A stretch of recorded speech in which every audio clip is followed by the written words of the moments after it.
বিজেপিতে যোগ দিয়ে বিপদে আব্দুস সাহিদ, প্রাণের ভয়ে কাটছে দিন। বিজেপি দলে যোগদানের পর থেকে চরম বিপর্যয়ের সম্মুখীন হচ্ছেন করিমগঞ্জের উত্তর বান্দরকোনার দিঘিরপাড় এলাকার আব্দুস সাহিদ। সম্প্রতি লোকসভা নির্বাচনের সময় বিজেপির পক্ষে কাজ করায় তার বিরুদ্ধে মুসলিম বিরোধী কার্যকলাপে যুক্ত থাকার অভিযোগ আনা হয়েছে।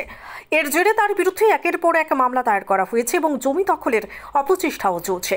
আব্দুস শাহিদের অভিযোগ অনুযায়ী নির্বাচনী প্রচারে বিজেপির হয়ে কাজ করার পর থেকেই তার উপর শুরু হয় প্রতিশোধমূলক আক্রমণ। এলাকার কিছু মানুষ তাকে এবং তার পরিবারকে নানানভাবে হয়রানি করছে। জমি দখলের চেষ্টা করে তাকে আর্থিকভাবে বিপর্যস্ত করারও অপচেষ্টা চালানো হচ্ছে। উত্তর বান্দরকোনার দিঘিরপাড় দ্বিতীয় খণ্ডের জমি নিয়ে চলছে এই বিরোধ, যা ইতিমধ্যে আংশিকভাবে সফল হয়েছে, কিন্তু আব্দুস শাহিদের কাছে বৈধ সব নথিপত্র রয়েছে বলে জানায়। নির্বাচনের পর ব্যবসায়িক কাজে বাইরে যাওয়ার সময় আব্দুস সাহিদের বিরুদ্ধে একাধিক মিথ্যে মামলা দায়ের করা হয়। এর ফলে বাড়িতে আসার পর তিনি নিজের এবং পরিবারের নিরাপত্তার জন্য করিমগঞ্জ আদালতে মামলা দায়ের করেন। আব্দুল কায়ুম, আব্দুল হামিদ, আব্দুল করিম, আব্দুল মুকিত এবং তাহির আহমেদ সহ কয়েকজনের বিরুদ্ধে। আজ সাংবাদিকদের মুখোমুখি হয়ে আব্দুস শাহিদ বললেন, বিজেপির পক্ষে কাজ করাই তাকে হেনস্থা করা হচ্ছে। মিথ্যে মামলায় ফাঁসিয়ে তার জীবন দুর্বিষহ করে তোলা হচ্ছে। মাদক ব্যবসা, দেহ ব্যবসা, বাড়িতে আগুন দেওয়া এবং মারধরের মতো গুরুতর অভিযোগ তাকে জড়ানোর চেষ্টা করা হচ্ছে। এটি অত্যন্ত লজ্জাজনক এবং নিন্দনীয় বিষয়। তিনি আরও জানান, এলাকার দুর্বৃত্তরা যে কোনো সময় তার বাড়িতে হামলা চালাতে পারে। তারা চরম আতঙ্কে দিন কাটাচ্ছেন। তার পরিবারকে নিয়ে তিনি খুবই চিন্তিত। আব্দুস সাহিদ বিধায়ক সিদ্দিক আহমেদ এবং সাংসদ কৃপানাথ মাল্লার নিকট সাহায্যের আবেদন জানিয়েছে, যাতে করে তাকে এই হয়রানি এবং ভয়ভীতির থেকে রক্ষা করেন তারা। তিনি করিমগঞ্জের পুলিশ সুপারকেও তার এবং তার পরিবারের সুরক্ষা নিশ্চিত করার আহ্বান জানান। শহীদ আমার বাড়ি হইল গিয়া বান্দরকুনা দিকিরপাড় এরিয়া, ব্যাকেটও আছে ফিঙ্গরগুল গ্রাম। ঘটনা হইল গিয়া আমি গত ইলেকশনের আগের থাকিয়া আমি ওলা বিজেপি দল করিয়ার দল করতে গিয়া আমরা এরিয়াটা হয়ে গেছে গিয়া মুসলিম এরিয়া। একটু এই দলের মানুষ একটু কম, কিছু আমি একটু ওয়ার্ক করলে একটু আমার উপরে একটু হ্যাম্পার হওয়ায় আমি মিয়ার ইতাবাই চাইছি না, যেহেতু এক দল করতে বাধ্য হয়েছি, তখন দলের লগে যতটুকু কাজ করার আমি আমার করিয়া গেছি। যাক, তখন ইলেকশনের পরে আমারে ওয়ার্নিং দেব হয়েছে। ও আমার গ্রামের কয়েকজন মানুষ, নাম মেনশন আছে আমি কইয়া, এই দলের মানে তারা ওই লোকে বিরোধী দল করতো। আমার এই দল করতে সময় খুব বাধা বিঘ্নতা দিছে। আমি যেমন মসজিদে নমাজও গেলে আমার সাইটও দাঁড়াইতে রাজি হইছে না, বা বিভিন্ন আকারে আমারে হ্যারাসমেন্ট করছে। লাস্ট ফিনিশিং আমার কইছে রেজাল্টর পরে দেখা যায়। তখন যখন রেজাল্ট হওয়ার পরে হয়তো তারার একটা বেড়াচেরা শুরু করছে।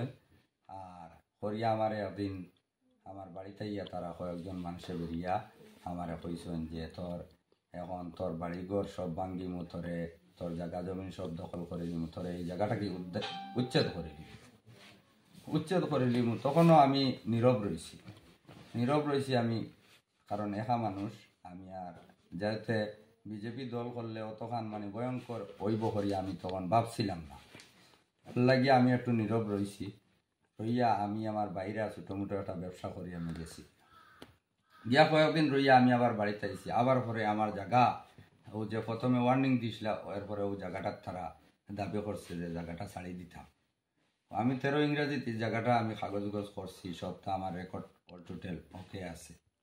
এরপরেও তারা বলজুর করছে, গ্রামের মানুষ 2 জন সাল্লিশন নামে করিয়া এটার লেখাপড়া লইছেন, প্লাস আয় আমান লইছেন, 10,000 টাকা আমান তৈছি, স্টাম্পও লেখাপড়া করছেন করিয়া সেপ্টেম্বরের 20 তারিখ ডেট দিছেন যে 2 জনের কাগজের আগে জমা দিতাম আর সেপ্টেম্বরের 20 তারিখ রেজাল্ট দিতাম।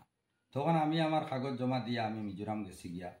যাওয়ার পরে তারা ওই যে 10 জনীয় একটা গ্রুপ আছে, এরা গিয়া আমার জায়গা দখল করে দিছেন। লামিয়া জায়গাটা আলুল সইয়া তারা রুই দিছেন। এরপরে আমি আইসি মিজোরাম থেকে ওটা শুনিয়া আইয়া আমি আমার ল্যান্ডের উপরে একটা কেস করিয়া আমি আমার রায় পাইছি। আর সরকারে কোর্টে আমার অর্ডার দিছে লাল জানটি মারাইছে, পুলিশ গেছেন, সার্কেল অফিসার গেছেন, গিয়া আমার এটা জানটি মারি থুইয়া আইসেন। যখন জানটি মারিয়া থুইয়া আইসেন এর পরের দিন থাকিয়া আমার বাড়ির বাচ্চা কাচ্চার উপরে অত্যাচার, আমারে হুমকি দেবা, আমি এখন পর্যন্ত বাড়িয়ে করে যাইতে পারিয়াম না, যেহেতু এক দল খসলাম করিয়া আমারে মানে অত হেনাস্তা করা ওর, আমার বাড়িঘর ভাঙ্গা হইতো, আমার জায়গা তো এখান দখল করে লিছেন, বাকিখানও দখল করিয়া নিতা গিয়া সব প্ল্যান করে লিছেন। ও আমি এখন আর কোনো উপায় নাই, আমি জিওর মাধ্যমে মারতে আমি বাধ্য হয়েছি, যার লাগিয়ে আমার পরিস্থিতিটা বড় খারাপ। আমার উপরে বিভিন্ন আকারে হেনাস্তা খটরা, আমার বাচ্চা কাচ্চারও মানে জানোর বয় আছে, ইনরওয়ার লাগি বহুত একটা সংগ্রাম আছে। এরপরে ও বর্তমানে 5জন মানুষ বেশি অগ্রসর হয়েছে, আমার উপরে অ্যাটাক করতো, প্লাস দলবল লইয়া ডেইলি তারা পুরা দিন আমার 24 ঘন্টা ঘোরাফেরা করে লাঠি জাটা লইয়া। আমার উপরে তথ্যও আছে।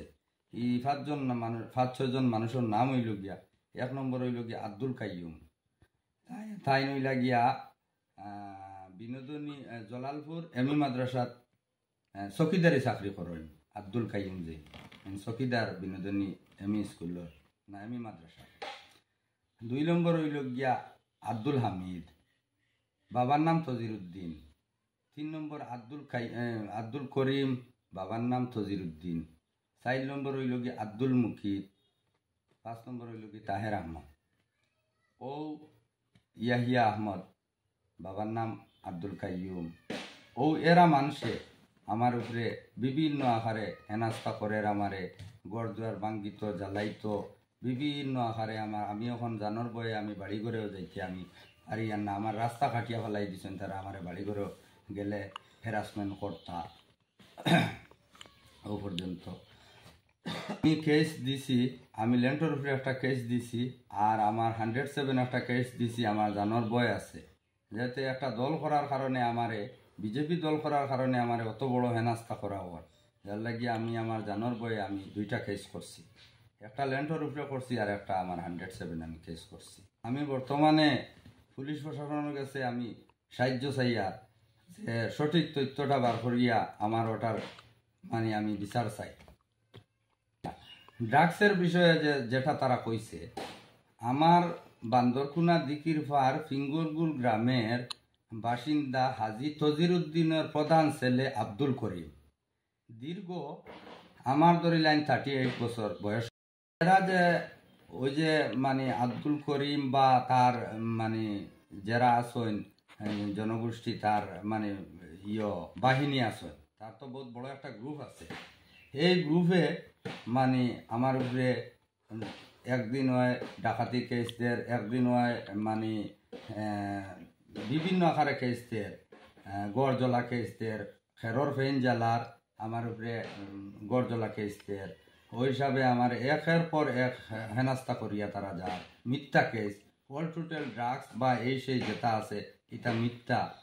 আর এই যে মিথ্যা অপবাদ আমার দিছে যেটা, এটার মানে আমি উপযুক্ত বিচার এটা আমি প্রশাসনের কাছে চাই।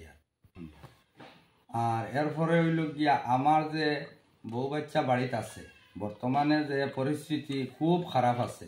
কোন সময় তারা গড় দুয়ার জ্বালাইব, গড় দুয়ার ভাঙ্গিব, ডেইলি তো তারা মামলা একটার পর একটা আমারে দেয়, যার লাগিয়া বর্তমানে পুলিশ প্রশাসনের কাছেও আমার অনুরোধ, আর আমার বর্তমান কুর MLA স্যার বিধায়ক থান গেছেও আমার আকুল আবেদন, আমার এটার সুবিচার আমি চাই।